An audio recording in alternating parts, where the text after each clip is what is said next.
The heroes in Greek mythology. Achilles. The warrior Achilles is one of the great heroes of Greek mythology. According to legend, Achilles was extraordinarily strong, courageous and loyal, but he had one vulnerability: his Achilles heel. Homer's epic poem The Iliad tells the story of his adventures during the last year of the Trojan War. Achilles' early life. Like most mythological heroes, Achilles had a complicated family tree. His father was Peleus, the mortal king of the Myrmidons, a people who, according to legend, were extraordinarily fearless and skilled soldiers. His mother was Thetis, a Nereid. According to myths and stories composed long after the Iliad, Thetis was extraordinarily concerned about her baby son's mortality. She did everything she could to make him immortal. She burned him over a fire every night, then dressed his wounds with ambrosial ointment. And she dunked him into the river Styx, whose waters were said to confer the invulnerability of the gods. However, she gripped him tightly by the foot as she dipped him into the river, so tightly that the water never touched his heel. As a result, Achilles was invulnerable everywhere but there. When he was 9 years old, a seer predicted that Achilles would die heroically in battle against the Trojans. When she heard about this, Thetis disguised him as a girl and sent him to live on the Aegean island of Skyros. To be a great warrior was Achilles' fate, however, and he soon left Skyros and joined the Greek army. In a last-ditch effort to save her son's life, Thetis asked the divine blacksmith Hephaestus to make a sword and shield that would keep him safe. The armor that Hephaestus produced for Achilles did not make him immortal, but it was distinctive enough to be recognized by friend and foe alike. When Homer wrote the Iliad in about 720 BCE, however, readers and listeners would not have known any of this. They only knew that Achilles was a great hero, that he had superhuman strength and courage, and that he was supremely handsome. Homer painted a more nuanced picture. In addition to these qualities, his Achilles was vengeful and quick to anger and could be petulant when he did not get his way. He was also deeply loyal and would sacrifice anything for his friends and family. Achilles, the Trojan War.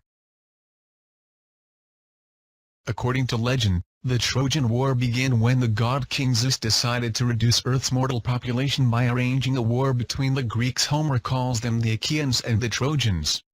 He did this by meddling in their political and emotional affairs. At Achilles' parents' wedding banquet, Zeus invited the Prince of Troy, a young man named Paris, to judge a beauty contest between the goddesses Hera, Athena and Aphrodite. Each of the goddesses offered Paris a bribe in exchange for his vote. Aphrodite's was the most alluring. She promised to give the young prince the most beautiful wife in the world. Unfortunately, the wife in question, Helen, the daughter of Zeus, was already married to someone else, Menelaus, the king of Sparta. At Aphrodite's urging, Paris went to Sparta, won Helen's heart and took her along with all of Menelaus' money back to Troy. Menelaus vowed revenge.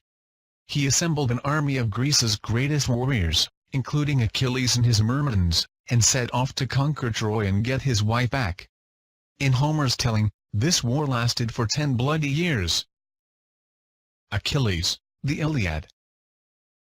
When the Iliad begins, the Trojan War has been going on for 9 years. Achilles, the poem's protagonist, has led one battle after another. He has met with great success. In fact, he is undefeated in battle, but the war itself has reached a stalemate. Homer's story focuses on a different conflict, however, the internecine quarrel between this hero and Agamemnon, the leader of the Achaean armies and Menelaus' brother. In a battle that took place before the poem begins, Agamemnon had taken as a concubine a young Trojan woman named Chryses. Chryses' father, a priest of the god Apollo, tried to buy his daughter's freedom, but Agamemnon mocked his entreaties and refused to release the girl. Enraged, Apollo punished the Greek armies by sending a plague to kill the soldiers one by one. As his ranks thinned, Agamemnon finally agreed to allow Chryses to return to her father. However, He demanded a replacement concubine in exchange, Achilles' wife, the Trojan princess Briseis. Achilles did as his commander asked and relinquished his bride. Then, he announced that he would no longer fight on Agamemnon's behalf. He gathered his belongings, including the armor Hephaestus had made, and refused to come out of his tent. With the Greeks' greatest warrior off the battlefield, the tide began to turn in favor of the Trojans. The Greeks lost one battle after another. Eventually, Achilles' best friend, the soldier Patroclus, was able to wrangle a compromise. Achilles would not fight, but he would let Patroclus use his powerful armor as a disguise. That way, the Trojans would think that Achilles had returned to battle and would retreat in fear. The plan was working until Apollo, still seething about Agamemnon's treatment of Chryses and her father, intervened on the Trojans' behalf. He helped the Trojan prince Hector to find and kill Patroclus. Furious, Achilles vowed to take revenge. He chased Hector back to Troy, slaughtering Trojans all the way. When they got to the city walls, Hector tried to reason with his pursuer, but Achilles was not interested. He stabbed Hector in the throat, killing him. Hector had begged for an honorable burial in Troy, but Achilles was determined to humiliate his enemy even in death. He dragged Hector's body behind his chariot all the way back to the Achaean camp and tossed it on the garbage heap. However, in the poem's last section Achilles finally relents. He returns Hector's body to his father for a proper burial. Achilles, the fate of Achilles.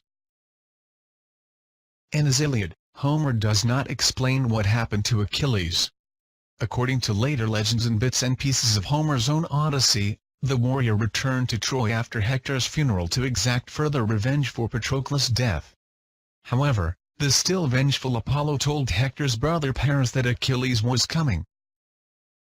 Paris, who was not a brave warrior, ambushed Achilles as he entered Troy.